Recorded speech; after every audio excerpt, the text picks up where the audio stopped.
జిల్లా పోలీసులు బీఆర్ఎస్ నేతలకు మధ్య కోల్డ్ వార్ నడుస్తోంది. గులాబీ నేతలు ఇంకా అధికారం తమదే అన్న రీతిలో చెలరేగిపోతూ ఉంటే పోలీసులు తమదైన శైలిలో కట్టడి చేస్తున్నారు.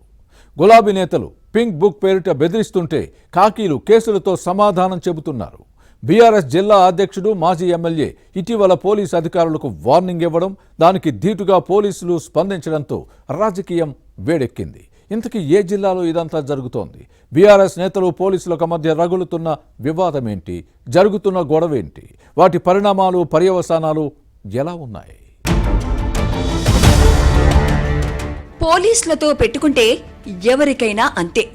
ఎక్కడ నొక్కాలో ఎక్కడ తొక్కాలో కాకీలకు బాగా తెలుసు. రాజకీయ నేతలైనా మరొకరైనా అంతే. అధికార పార్టీ నేతలకు కొంత అనుకూలంగా వ్యవహరించి ప్రతిపక్షం విషయంలో కొంత కఠినంగా ఉంటారు. నిజామాబాద్ జిల్లాలో ఇదే జరిగింది. బీఆర్ఎస్ నేతలు ఏకంగా పోలీస్ అధికారులతో పెట్టుకున్నారు. పార్టీ జిల్లా అధ్యక్షుడు ఆర్మూర్ మాజీ ఎమ్మెల్యే ఆసన్న గారి జీవన్ రెడ్డి పోలీసు ఉన్నతాధికారులను టార్గెట్ చేశారు. తన ఫోన్ ఎత్తడం లేదన్న అంశంపై గతంలో మొదలైన వివాదం ఇటీవల జరిగిన గణేష్ నిమజ్జనోత్సవంతో మరింత ముదిరింది. నిజామాబాద్ పోలీస్ కమిషనర్ సాయి చైతన్య తన ఫోన్ ఎత్తడం లేదని జీవన్ రెడ్డి చాలా సందర్భాల్లో ఆగ్రహం వ్యక్తం చేసిన విషయాన్ని గుర్తుపెట్టుకోవాలి. కారు పార్టీ కార్యకర్తలపై కేసులున్నాయి. గొడవలు, ఇతర పనులపై ఫోన్ చేస్తే పోలీస్ అధికారులెవ్వరూ స్పందించడం లేదన్నది ఈ మాజీ ఎమ్మెల్యే వాదన. తన మాట వినడం లేదన్నది జీవన్ రెడ్డికి కడుపు మంట.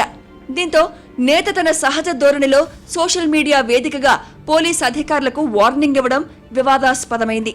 తన పిస్టల్ లైసెన్స్ రెన్యూవల్ కోసం వెళ్లినప్పుడు పోలీసులు అభ్యంతరం చెప్పడంలో ఖాకీలతో పెట్టుకుంటే ఎలా ఉంటుందో ఈ నేతకు తెలిసి వచ్చింది. అప్పటికే హైదరాబాద్లో మరో పిస్టల్కు లైసెన్స్ ఉండడంతో హోల్డ్లో పెట్టారు. ఒకరికే 2 వెపన్స్ లైసెన్స్లు ఇవ్వలేమని అడ్డుకున్నారు. ఒక లైసెన్స్ రద్దు చేసి మరో దానికి మాత్రమే అనుమతి ఇవ్వడంతో జీవన్ రెడ్డి కంగుతిన్నారు. పోలీసులతో పెట్టుకుంటే ఏం జరుగుతుందో ఈ నేతకు తెలిసి వచ్చింది. దీంతో సిపి సాయి చైతన్యపై గుర్రుగా ఉన్నారు.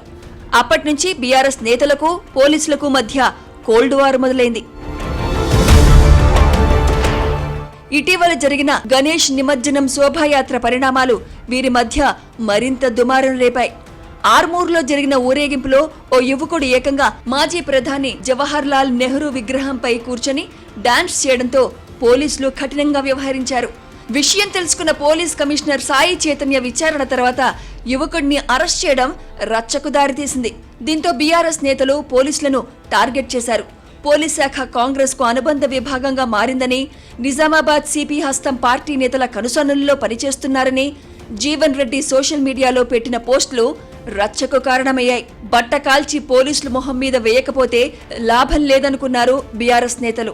అధికార పార్టీ అండదండలతో తెల్లవార్లు పేకాట క్లబ్బులు జోరుగా నడుస్తున్నాయన్నది గులాబీ పార్టీ నేతల ఆరోపణ. ఎక్కడ పడితే అక్కడ మట్కా జూదమాడుతున్నారని, విచ్చలవిడిగా గంజాయి అమ్మకాలు జరుగుతున్నాయన్నది బీఆర్ఎస్ నేతల వాదన. నల్లమట్టి అక్రమ రవాణాలను అరికట్టడంతో పోలీసులు విఫలమయ్యారన్నది ప్రతిపక్షం విమర్శ. తన నియోజకవర్గ యువకుడి అరెస్టుపై ఎన్హెచ్ఆర్సీ, జాతీయ ఎస్సీ కమిషన్లో ఫిర్యాదు చేస్తామని జీవన్ రెడ్డి హెచ్చరించడం బ్లాక్మెయిల్ రాజకీయమన్న విమర్శలు ఉన్నాయి.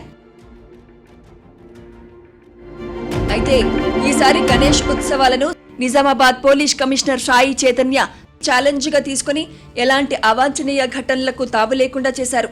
ముఖ్యంగా అల్లర్లకు పాల్పడే రౌడీ షీటర్లను ముందే కట్టడి చేశారు. శోభయాత్రలో తానే రంగంలోకి దిగి అత్యుత్సాహంతో ఆటంకాలు కల్పించిన యువకులను మందలించి ముందుకు సాగేలా చేశారు.